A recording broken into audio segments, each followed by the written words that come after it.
Hello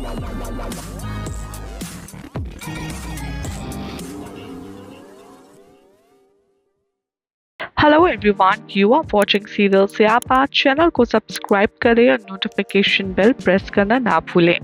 बात करते हैं स्टार प्लस पर टेलीकास्ट होने वाले हाई टीआरपी रेटेड सीरियल ये रिश्ता क्या कहलाता है के अपकमिंग एपिसोड की। तो शो के अपकमिंग ट्रैक में आप देखेंगे कि पोदार परिवार बहुत ही अच्छे ढंग से सेलिब्रेट कर रहा होगा वीकेंड, जहां पर सभी लोग खेलने के लिए बहुत ही इंटरेस्टेड होंगे। तो वहीं पर ऑन स्पॉट बिगड़ जाएगी रूही की तबीयत और रूही को हॉस्पिटल में एडमिट करवाना पड़ेगा, जहां रूही के साथ सिर्फ बाकी घर वाले ही नहीं बल्कि अभीरा और अरमान भी नजर आएंगे। तो ऐसे में ड्रामा ना हो, ऐसा भला कैसे हो सकता है। जी हाँ, रूही को जैसे ही हॉस्पिटल में एडमिट करवाया जाएगा, संजय की एंट्री होगी और वो अभीरा और अरमान के सामने आकर के खड़ा हो जाएगा। वो कहेगा कि कहाँ जा रहे हो तुम। तभी वो कहेगी कि देखिए फूफा साहब, हमें आपसे कोई भी बात पर उलझना नहीं है, हमें प्लीज रूही के पास जाने दीजिए।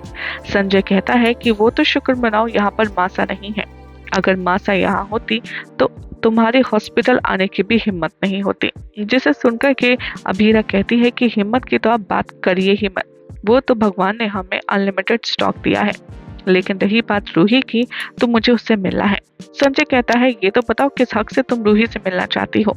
ये बात सुनकर के अभीरा चुप हो जाती है, लेकिन तभी वहां पर होती है बी नानो यानी कि मनीष की एंट्री और वो संजय से कहते हैं कि अभीरा की हिम्मत हो रही है रूही से मिलने की उसकी बहन के हक से।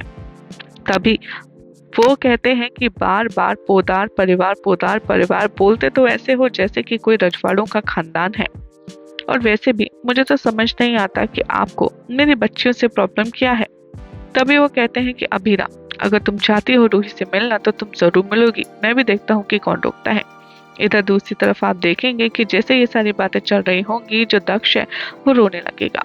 वो जोर जोर से रोएगा और जैसे ही उसको रोता देखेगी अभीरा, वो मनीष की तरफ हाथ फैला देगी, जिसे देखकर सभी लोग थोड़े से कंफ्यूज हो जाएंगे कि अभीरा को इस तरीके से दक्ष को देना चाहिए या नहीं। लेकिन कुछ सोच समझने के बाद फाइनली मनीष अभीरा को दक्ष संभालने के लिए दे देंगे, जिसके बाद वो थोड़ी देर में ही उसको चुप करा देगी और कहेगी कि बेटा बिल्कुल भी टेंशन मत लो, थोड़ी देर में हम मम्मा के पास चलेंगे, उनसे मिलेंगे। और अभीरा की गोद में उसे बच्चे को देख करके अरमान भी थोड़ा इमोशनल हो जाता है। फिलहाल हर बार की तरह इस बार भी ड्रामा क्रिएट करने में कोई कसर संजय नहीं छोड़ने वाला। वैसे में देखना होगा काफी खास कि क्या अरमान और अभीरा को एक बार फिर से दादी साहब की तरह इस सब को झेलना पड़ेगा संजय के होते हुए। देखना होगा काफी खास। और रूही को आखिर क्या हुआ है, ये भी इंटरेस्टिंग देखने